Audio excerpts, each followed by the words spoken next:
Hey guys, remember this? The Philco Town Country I restored, probably a year ago, 2 years ago. I found this in a friend of a friend's garage, got it for nothing, and the picture tube tested great, and I got it to work, but the cabinet's all beat up. Big chunk broken out of the bottom here, crack up here, decals gone, missing knobs. So I spent the next few months asking around. Maybe somebody had one with a bad picture tube or something I could get a nice cabinet out of. Nothing. No leads whatsoever. All I ever heard was that there was one on eBay that sold for about 150 bucks some time ago. And somebody else had one with a bad picture tube, and he didn't know anybody wanted it, or he asked around and he had no takers and he threw it away. So, anyways, I set up a search on eBay. And finally, after many, many months of patient waiting, one showed up. It just arrived today. I was the only bidder, and I got it for a whopping 99 cents plus shipping. I think it was from Mississippi. It's exactly the same. Exactly the same color, same cabinet, same model, everything. Doesn't work, but if nothing else, I'm hoping to just use the cabinet and the knobs and so on. I'm a little leery though because it was shipped UPS and I've had bad luck with them before. And got a nice hole in the side of the box, and I can feel in there. That's the back of that's the plastic cabinet. Cardboard, TV, no padding in between. So it's beat up on this side. So what are the odds of this having arrived with zero damage? Well, we shall see. I never saw that before. A no box cutter sign. Well, guess what? I'm using a box cutter.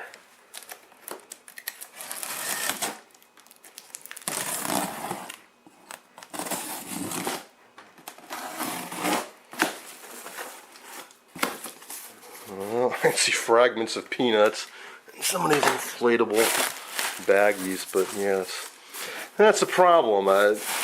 I would have been willing to pay more than 99 cents, and if I had, that probably would have done a better shipping job. I mean, if I was an eBay seller and I sold something for basically nothing, I wouldn't be too psyched about doing a great packing job either.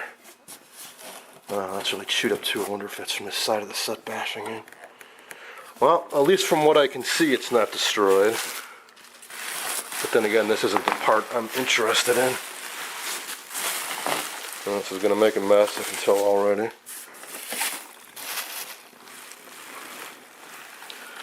At least I can get it out easily enough.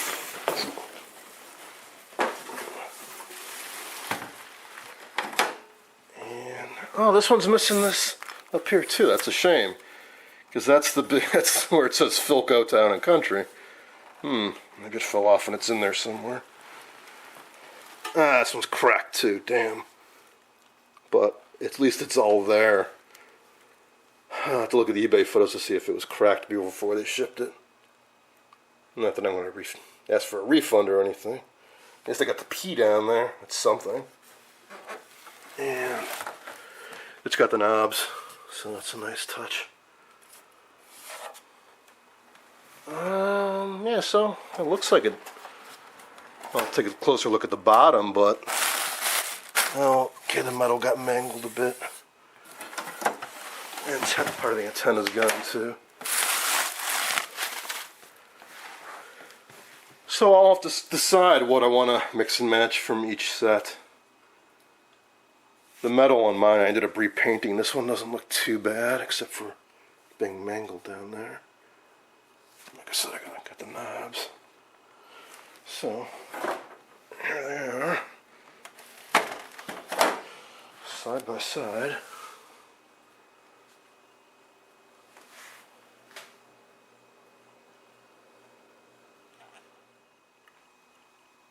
I transplanted the side knobs from the new set to the restored set, and I pulled off the other knobs. Some of these, I'd say those are about equal nah, mine's a little bit better, or my older one. But on this side, part of this knob is broken off, so can replace it with this one, which has better printing on the outside too for contrast. I think. So there's at least one improvement so far. Oh, and I did look at the photo from the original eBay listing, and this part was already gone. So I didn't find it floating around in the box or anything like that. However, it did not have a crack on the bottom, so that definitely happened shipping.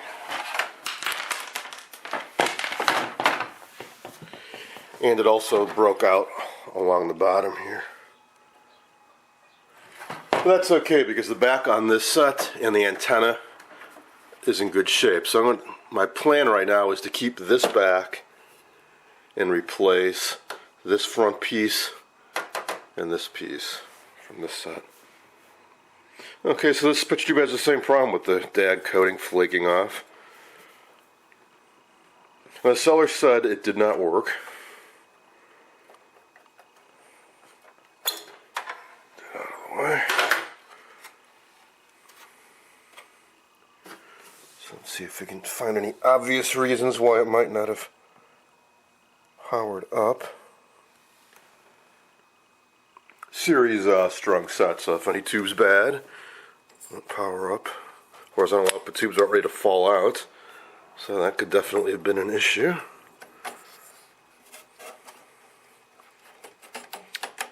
So for those of you who didn't watch my restoration series on this set, it's somewhat similar to Predicta's, but it's a little bit newer. This is 61, I believe. So it has similar boards to Predicta's.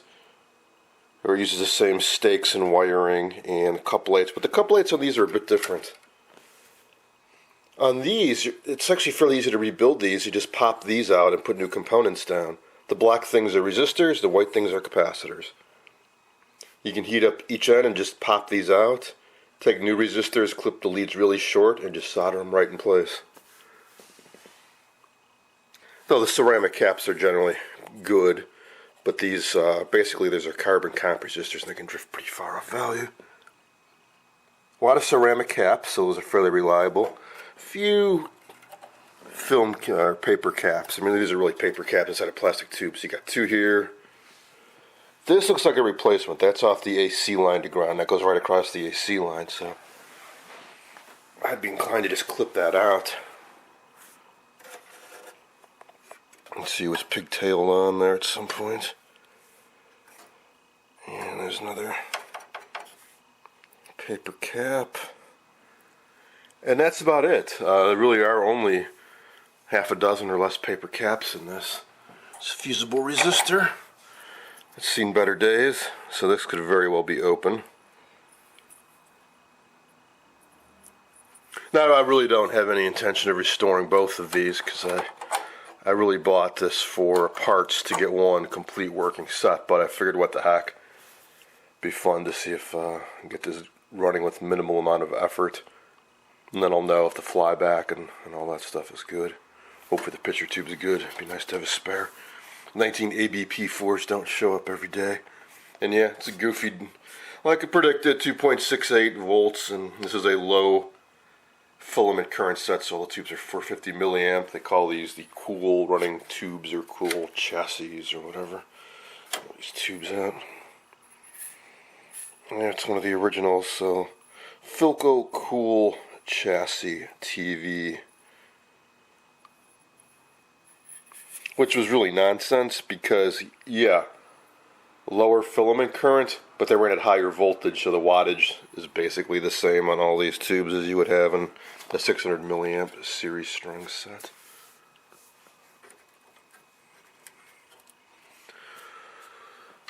Alright, so I'm going to clear some space off the workbench, and what I'm going to do is clip that out so I don't want it to go pop. That's what happens when these go bad, right on the AC line.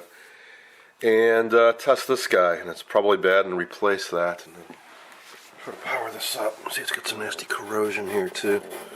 This came from the south. I think it was Mississippi. I'm not positive. So heat and humidity. You can see all the pot shafts are very nice and rusty. As is this transformer. It looks a bit grungy too. I might as well take a peek inside here too before I power this up, or attempt to power it up. Here's a peek inside the high voltage area. Some cracks on the coating, as to be expected, but otherwise it looks okay. Well, something else good about this is these front feet are intact. They were both cracked rather badly on that, and I epoxied them back in place, but certainly nice to use this one instead. They're in the original uncracked condition. I've got the chassis up on the workbench. First thing I want to do is take a look at this fusible resistor.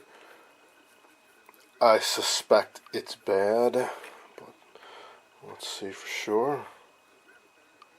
Should be about 7.5 ohms, and yeah, it's open basically. We're in mega ohms here. All right, so replace that, and then I'll see if that restored continuity down to the AC prongs. Here's a new old stock one that I dug up. Double check it, make sure it's good first. 13 ohms, a little bit higher. Typically they're either 5.6 or 7.5, but it'll do. My supply of these is starting to run low. I may have to start experimenting with using power resistors in series with fuses or something in the near future. Alright, so now let's see what we've got. AC lugs. Alright, so that might be turned off right now.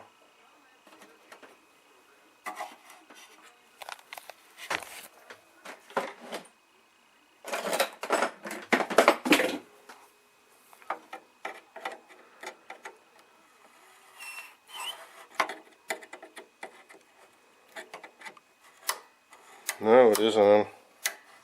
Don't have the knob. I already put it in the other set, so I'm just turning this. It is changing, but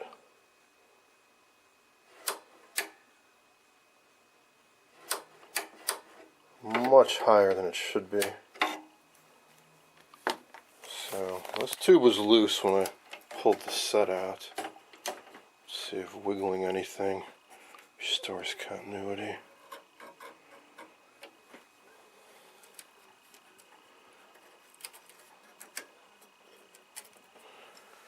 I'll pull up the schematic for this. Here's the SAM service info, and of course I was wrong about that fusible resistor. It's for the B+, nothing to do with the filament string. But what does is there should be a 32 ohm 10 watt resistor buried in here somewhere. So I gotta track that down. So as memory serves, it's somewhere around the periphery, like maybe in here somewhere. I don't think it's down here. So let's take a look around. Those two blue guys, believe it or not, are diodes. It's for the voltage doubler. It might be germanium or an early type of silicon.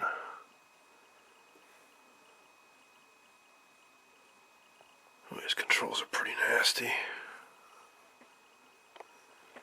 Oh, I never noticed that before with the other set, that the channel indicator is actually a neon bulb inside there.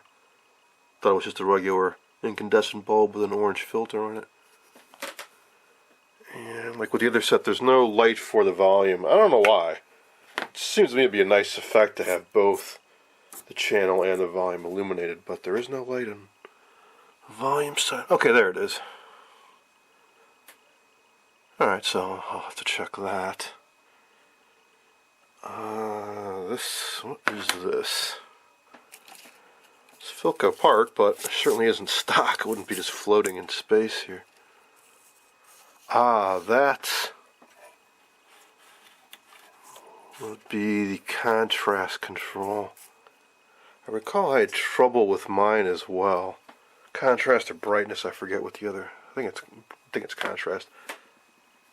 I recall on the set I restored, I had trouble with that too, and had to repair it in some manner. So maybe that was a common issue.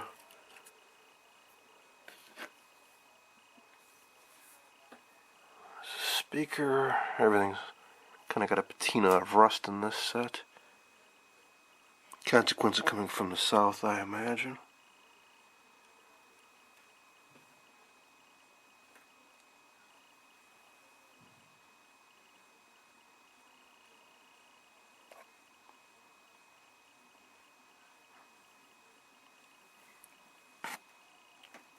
Okay, so let's check for continuity through that resistor. It's a little high at 44 ohms, but it certainly isn't open. I'm starting to think that the problem could be that the power switch is bad, because it does look pretty nasty. So let's check that for continuity. Yeah, power switch is bad, or at least very dirty. Reinstall the knob here. I'm just going to try cranking this a bunch of times, see if we can clear it up.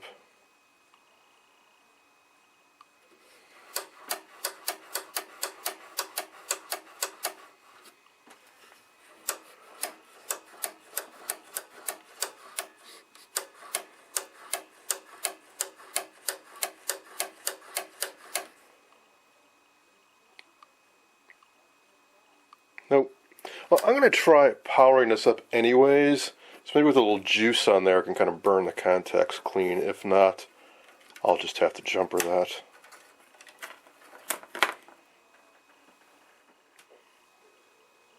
Of course, doing this with an isolation transformer because it is a hot chassis set, and I'm leaving the fusible resistor out, so just the filament should light up if I can establish continuity through this. And the current, yeah, about that. I'm in the current monitoring mode. This thing should draw 450 milliamps. The tubes are lighting up, so cool. Got the neon pilot light going too. So let's see on the scale here. 1.5 amps. So it's 0.05 per tick. So yeah, that is 0.45. Dead on. Cool. So now, well, take the plunge and hook up the fusible resistor. Before I do that, let's check this power switch again. So here it is off, infinite resistance, and turn it on. Yeah, down to about an ohm. So yeah, like I said, putting power through it seems to have cleared out the switch contacts.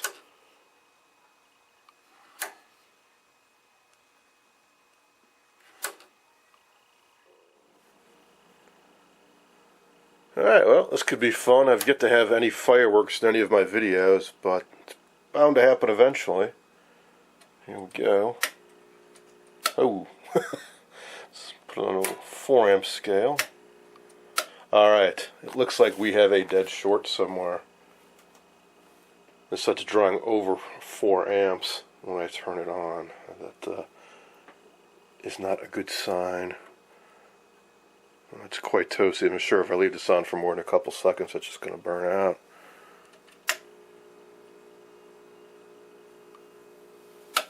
Yep, and there it goes.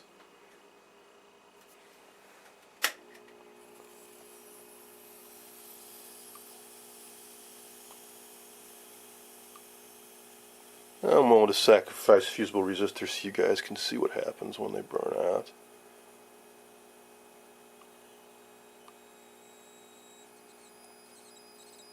Huh, set's coming alive though, and the current's dropped down.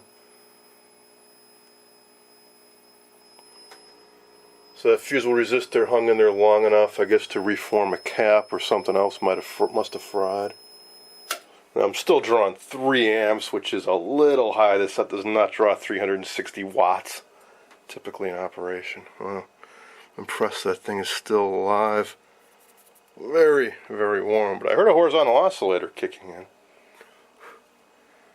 So, unfortunately, the filter caps are really buried down in there.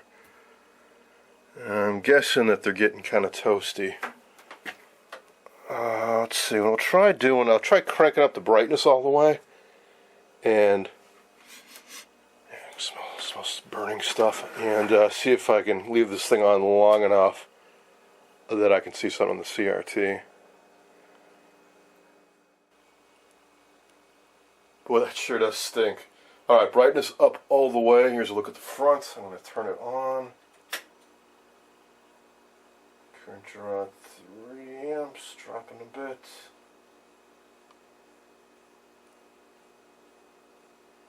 Tube is lighting up. Down to 2.5 amps. So a cap might be reforming, or if there was a short, the short might have cleared itself out.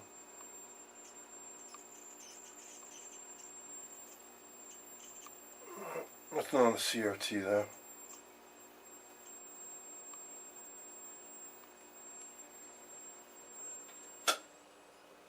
Oh, wait. I just see something when I turn this off.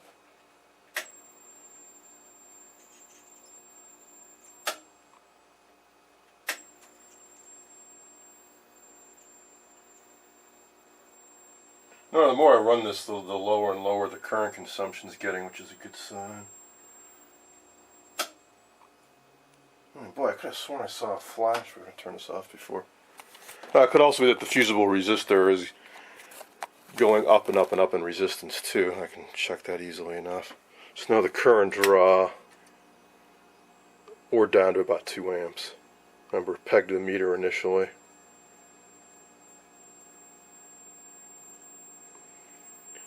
Probably be around 1, maybe 1.25 amp, something like that for a set this size. Let's try this again. Nope, nothing.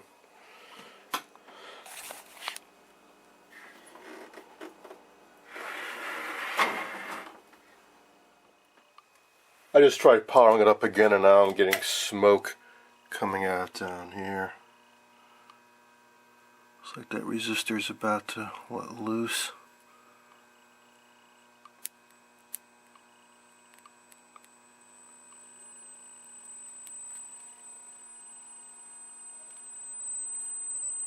Current draw is down where it should be though. Oh, I got static out of the speaker too.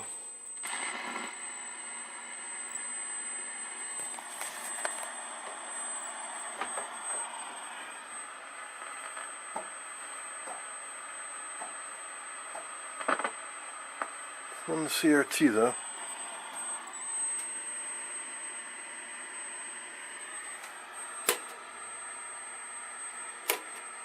So the Sam said it should draw about 1.5 amps, and I'm just above that.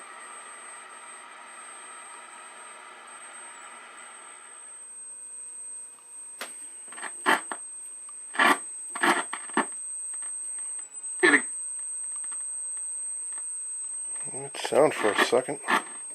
Hank from Burbank on 87.7, the game, the night game, Mark Harmon, Connor McKnight. Right, Frank, you're up, working. sir. Gentlemen, thanks. You got it. Not a fan, but my might be. Alright, well I suppose one thing I should do is test the CRT, which may be bad. I'm just kind of wasting my time here. Could also be a problem with this makeshift contrast control.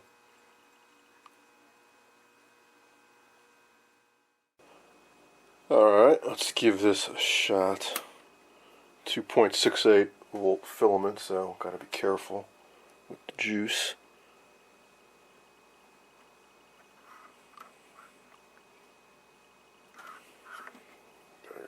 One notch. Alright, good enough. And let's see, ABP4 it should be 36 on the bias.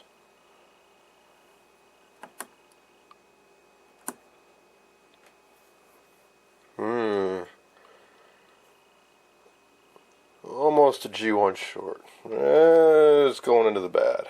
Alright. Well, that could account for a blank screen, even if there is some high voltage being present. Very responsive cutoff. I might say too responsive. Could be a gassy CRT.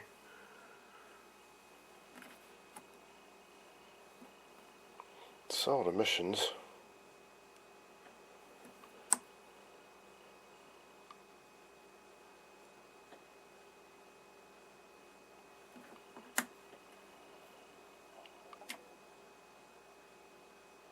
Solid life test. Only tell if there's gases when you test it. If the neck glows blue, a little hard to tell though with the yoke installed.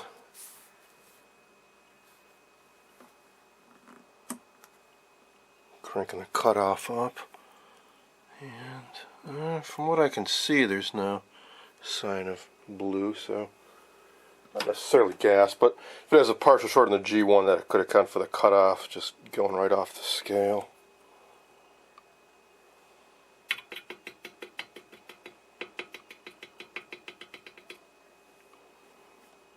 Well, seems to not have a short anymore. Could just be some junk floating around in there. So I'm tapping the neck. Could be getting burned off. Alright, well, it seems like it should be good enough to produce an image if there's high voltage, so that's something I can check. This cup on here, though, keeps the high voltage shielded. Well, I was going to say it's pretty well, but not clearly. I can bend that up and get a high voltage probe in there. Let's see if there's some high voltage present. Okay, got a high voltage probe here. Let's see if we can get anything.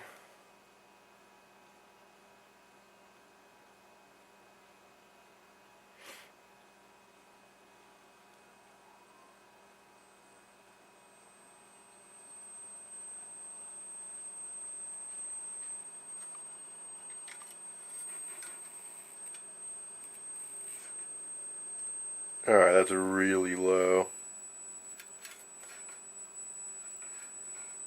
Like maybe 2,000, 3,000 volts. So this set should run on something like 18, so clearly something's not right. Now, I'm not surprised. I mean, since we saw a resistor go up and smoke and this thing is really screaming, like, you know, it's not running properly. Alright, well, I think there's enough screwing around with that. I have no intention of restoring this set. I just bought it for parts, so I'm going to proceed to part this out and scavenge what I can from the cabinet to make the other one nicer.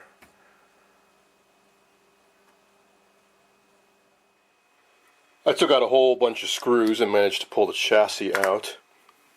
So here I'm left with the front and the picture tube. So this is the part I want to transplant onto the other set. The safety glass, it's scratched in the other set. And then the smoked plastic. And then these feet. I think this is all one piece, or maybe not, maybe not. Maybe it's two pieces of plastic screwed together, I'm not quite sure. Regardless. So, in order to do that, I gotta take the other set apart in a similar manner, and also the picture tube. I gotta undo the tension bands and so on. I suppose I could leave this in and just put the other chassis with this picture tube because it seems to be okay, but notice the DAG coating is flaking off. I had the same problem on the other set, and I did take the picture tube out, then I recoated it with conductive coating, and then put it back in. So I've done it once before, I'm sure I can manage it again.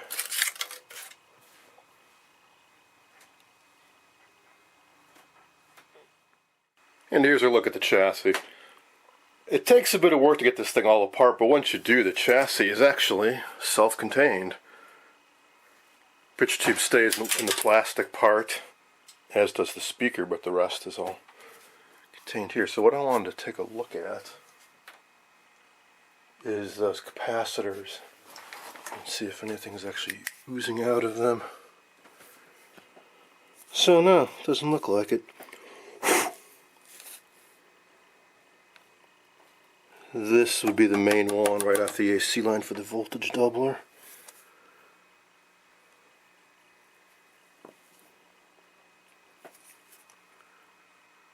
So yeah, nothing too horrible. It's probably some caps that are leaky. Obviously that resistor failed.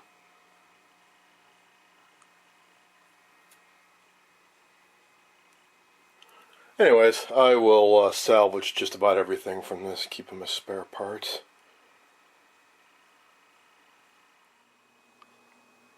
This thing is really filthy inside, so I decided to fully break it down and clean all the parts before putting it back together. First I took out the picture tube. I'll clean it up and then add it to my little growing stockpile of spare picture tubes. And then there's the front. Well, it turns out that if you just take 2 screws out at the bottom of the front, this does flip up and come out. So this is what I really wanted, just this piece. That was the #1 thing I wanted. And it's got that nasty crack. So that's going to replace this one. Which also has a crack, but more importantly it's missing a big chunk on the bottom. So I don't know of any tricks to make that disappear. It'd be nice if I could inject some kind of glue and buff it out, but I just don't have any experience with that kind of thing. But at least I can clean it out. So the screws on the bottom, at least on this side it was rusty and left some staining. Hopefully that'll come out. And then on the inside it's really nasty. So I'll have to try to clean that out without taking off what I assume is reverse paint to make it this kind of pearlescent silvery color. Well, it's even nastier than I realized. And you can see on the inside that mount here, man, that is just disgusting. So again, more mixing and matching. I'll try to use the hardware from the other set. So I want to use this safety glass because it's basically scratch free, whereas it's got some scratches on the other set.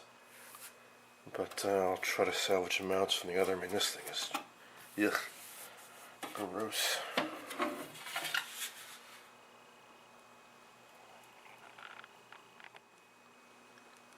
I managed to get the safety glass out by loosening up 3 of the mounts, but the one that was rusted is just a mess. I sprayed it with some Aerocrol, and hopefully that will loosen up what's left of that nut and I can get this rusty mess out of there.